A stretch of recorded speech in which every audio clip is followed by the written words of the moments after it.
Guys, welcome back. This is a momentous occasion. The first time since I've had this motorcycle that the carburetors are actually touching the bike. So what we're going to do here is basically install the carbs.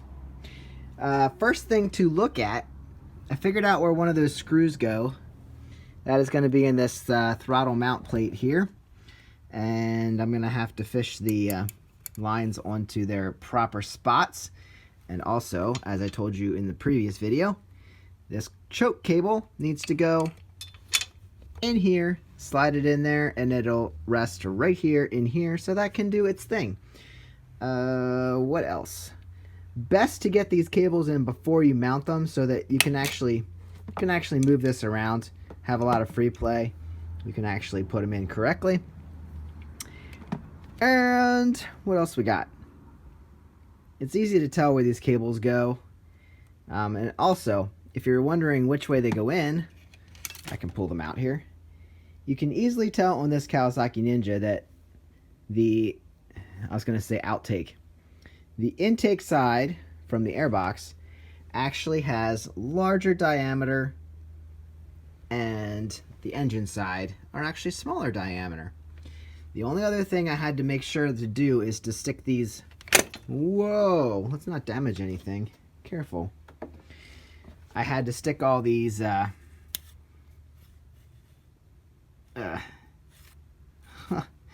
these things right here. You know what I'm talking about. I had to make sure they were all on here. They were off with the parts. So, man, I cannot think of the word. But anyway, make sure when you reinstall these collars, or whatever you want to call them, that you have access to the bolts. I have them mounted so that I can go in right here, tighten them down when we're all installed. And the other ones are reverse on the other side. So all I have to do is reach in from the side where I do have access and tighten them down. So whatever they're called, those collars will need to be tightened once these guys. Now, this will just slip into these holes here, and then there's this springy retaining spring.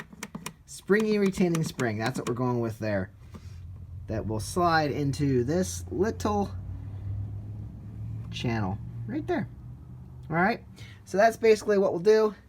I'm going to fish these guys around. Make sure this is mounted. Get that screw so I can tighten that down. I can show you that quick one here. That screw, I didn't know where that went. Right there. And then it mounts to that point right there. So it's pretty easy to tell that this guy actually sits right on that mount point. Then the screw fits in there, and then we hook these up. So that won't be too hard. I really don't like running cables because unless you loosen them all up and you disconnect them from the other end, you could always go up here. This is your clutch, so that's not what we're dealing with right now. But you could loosen them up here, and then you have all kinds of free play, but I'd rather not change the adjustments if they're okay. They may not be okay. I don't know a thing about this bike. So anyway, I'm going to start working on that. I've already showed you what I'm doing. And I will put those lines where they need to be. Cool. I want to show you something before we get too deep into this. Alright, so I took the throttle cable here, and it wasn't attached. You can see that. It's not attached. Just popped out again. And I got the lower one in. So that is down there. You can see that's around its proper spot. And then I kind of lined it up to see where this plate would sit, because I had both the lines running behind this, the choke slide. Well, once I got this plate installed in the spot that it needs to be, I realized that throttle runs behind the slide, but the front cable runs in front of the slide. So make sure you know where everything runs. Because I didn't take this apart, I have no clue what's going on. So now I see This one's going to run straight down to here, and that's going to be easy enough to put in before this is attached. Now, the other thing I want to show you, I have found this little tool to be so awesome to work on motorcycles and carbs in general, because I can't really get a screwdriver in here to put the screw in, but this guy can sit right in there and just torque right in there. So if you don't have one of these, definitely get a hold of them.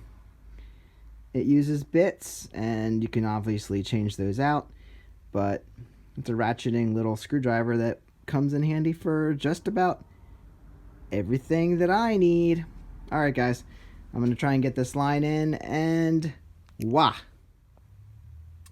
Well, I got the cables installed now, and I breathe a sigh of relief every time one gets in, or when I'm taking them out, I can get them out, because it's just so stressful to me stretching those cables, because you got to go past where they need to sit and get them in the slot. I mean, you don't want them popping out when they're installed, but I use a screwdriver.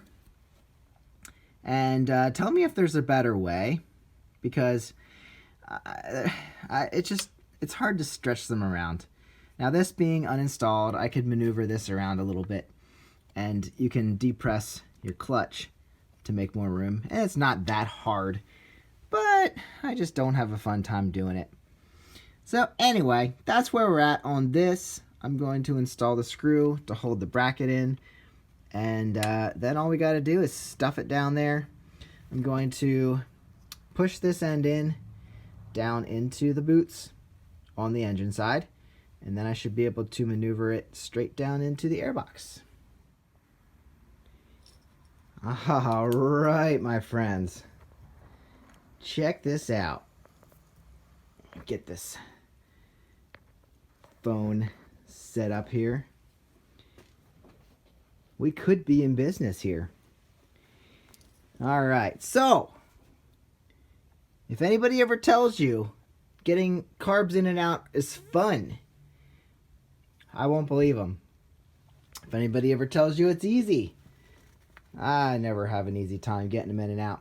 But I'll tell you what, I think we're set up again. So here, I got it pushed down in here in the middle. Ended up kind of moving the airbox around. I could get that pushed back a little bit so I could snugly get them in the boots for the airbox. And then somehow I pushed it back enough that I was able to kind of slip it down into the boots for the engine. Let's see. I got the clamps tightened down on the engine side boots. Got that little springy collar on this side. Does that do anything? I don't know. It's really loose, kind of. I don't know. It's in there. It's fine. And then got the. I'm gonna show you how this is working. Got to test this stuff. Make sure. This really should have been tested that it wasn't leaking, because then I have to take it out again. But right now, let's test the choke. You see the choke working? Okay. Choke's working fine. Now we're going to test the throttle. See that working? Alright. Those are the two main parts that you need to know. And then when we hook up to sync these carburetors, which they probably are pretty close, may not need much of a adjustment, we're going to be putting a line on here and a line on here. Right now, I'm not sure what lines go on there. Probably this line from the airbox goes on one of them. And I would guess that there's probably a line coming from the gas tank that would go on this side. So there you go. Carburetor's installed. I thought, hey, let's put some gas. Got to hook up the gas to the fuel line down there. Let's go ahead and do that. And I thought, no, I didn't put oil back in this bike yet. So probably not going to do that tonight. Need to put it up on the center stand, get some oil in it, and then we'll be good to go. Oh, I still need some screws here. I'm missing 2 screws. This, I have to install that again. The air system thing there. But other than that, we'll be good to go. Can't wait. Get this thing fired up, take it out for a test ride, see how it runs. See if it runs, see if it starts. Does it start? I've checked everything. It cranks, it's fine there. But we'll see if it starts up. Thanks for watching, guys. Carbs are installed. See you on the next one.